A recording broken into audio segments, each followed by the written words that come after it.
Okay, try this again. Yammering away and I wasn't even recording. All right, so let me back up a little bit.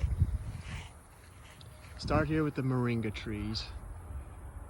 I was saying I'm 6'3". I think these are about 10 feet tall now. If I'd have started them earlier, I'd probably have 12 to 15 feet. That one apparently is a male. This is the female. You can see all of the bean seeds, the bean pods, seed pods all over it. And they are fattening up nicely. So I'm definitely going to have some moringa seeds to harvest this year, which I'm real happy about. Never been able to get these to grow or survive a winter. They're supposed to. If you can protect them from the frost, they're supposed to come back. So this year I think I'm going to try to cut them back much closer to the ground and mulch over and just see if they come back. But if not, I'm going to have plenty of seed to replant. And you can see how much growth they get in just one season.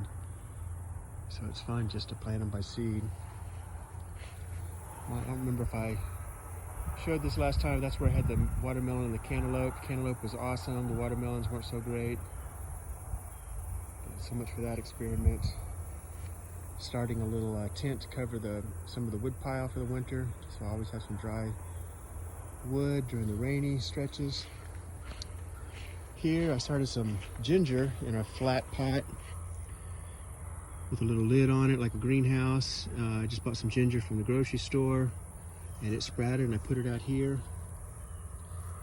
So hopefully this will survive the winter and come back. And I've got some asparagus out in the front bed I'm going to put in here. This is going to make this one kind of my perennial bed. And I'll show you some more, but I've been burying some of my kitchen scraps in this and things are coming up. I'm not sure. That looks like it might be a melon. I'll show you some more over here. A little medjool date I planted from seed a couple of years ago, and it's just been having a little bit of trouble this year. Keep having faith in it.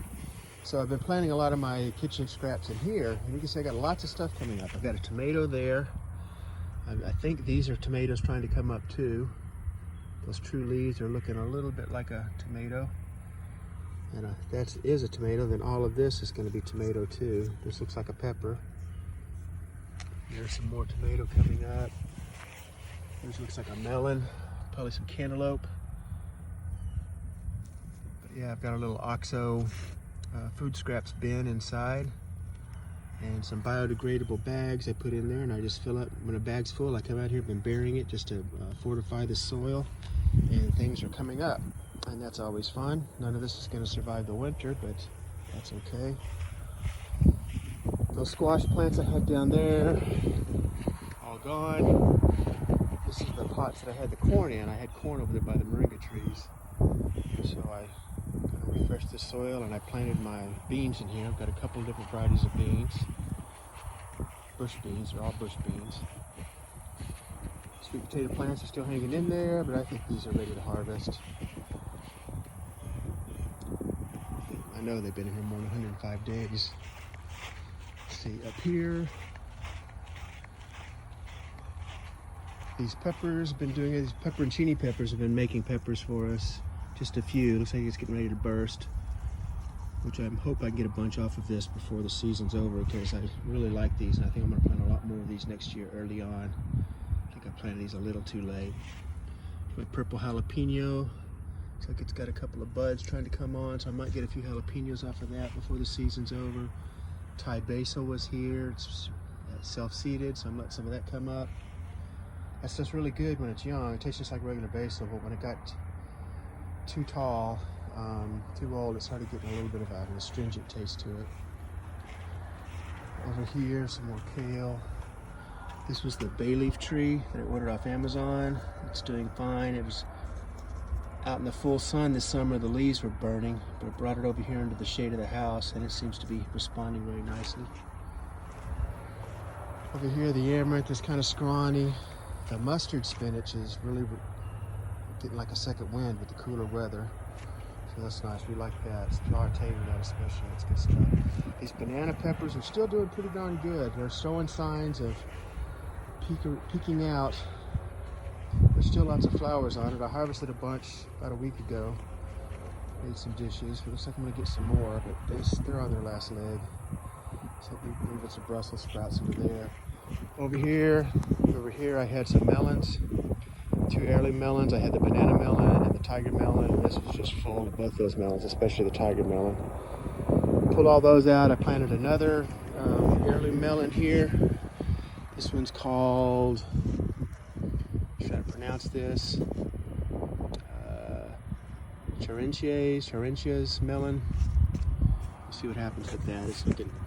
It's got a little bit of stress here. It's got some insect trying to attack it here, so I need to get some neem oil on it.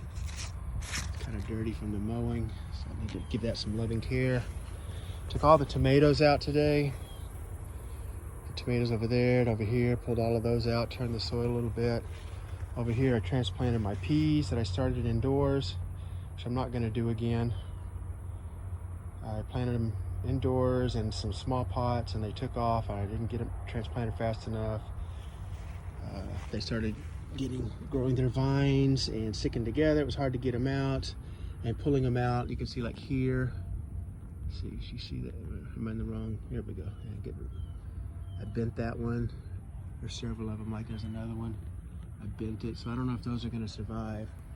Some of them will, but then I came back and planted some of these Green Arnold's peas from Haas Seeds. I interspersed them all through here, so even if these do survive, we'll have another succession planting of the Green Arnold peas coming up. So I'm looking forward to that. I like peas. And I planted carrots. These are the tender sweets, direct sowed. They're all coming up pretty thick. I'm gonna need to thin them out soon. Over here's more carrots. A little bit more difficult to see. I got a lot of grass clippings over them, but they're coming up good too. Not quite as thick as the tender sweet over there, but these are the Danvers half longs. Let's see over here.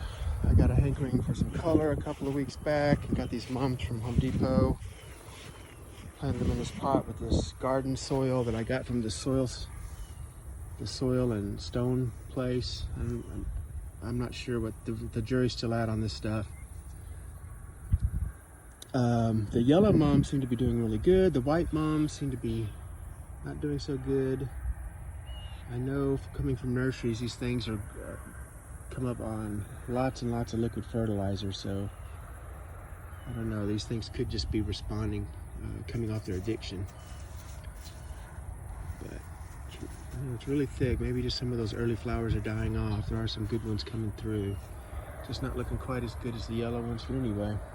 Over here, looks like some more melon from the compost that I've buried. Kind of fun. But I'll intersperse Brussels sprouts in here. Speaking of Brussels sprouts, here's my trays of starts I had indoors. I'm starting to second guess myself here that I've mixed my labeling up, which I don't think I did though, because I labeled it as I seeded. But these are the Red Bull Brussels sprouts. They're supposed to come up and look kind of purplish and red. And the reason I doubt that is because over here I have my Long Island Improved Brussels sprouts, and these are the ones that have some red in them. So I'm thinking somewhere I wasn't paying attention and I crossed them. But at either rate, I know that 2 varieties I have, and when they get larger, I'll know exactly what I have. I've got tons of them here, more than I'm going to be able to plant. So I'm going to take the strongest ones and disperse them in between that bed, probably this bed, maybe that bed down there, and eventually this stuff will be coming out, so I'll plant some more stuff up there. Some more things I planted here. I've got some green amaranth. The leaves are good to eat. I wasn't expecting quite this good a germination rate, so I'm a little bit overdone it here, but that's okay. I can thin it out a bit. Here I got some standard not mustard spinach, just standard mustard greens. And back there I got a little bit of red, ruby red oric. And I had these under grow lights in the house, and in the beginning I had the lights up too high. And a lot of these things just stretched out. When I lowered the lights, they started doing better. But you'll see over here, I got some pak choi, and you can see kind of the effects of being under the lights were too high. They're getting stretched out and leggy. I think some of these will be okay, but I need to get them in the ground pretty good. But you can see, like right here, this stem's really weak. So I don't know what's gonna happen with these. I've got some, here's some zucchinis. I need to get those out right away because they're taking the sunlight from, the cabbages are dying under here. I had some cabbage and they're not surviving under the shade of these zucchinis. And back here I have a couple of different varieties of broccoli that are also looking a bit too leggy, but surely I'll get a few of those to survive. But over the next few days I'll be transplanting these.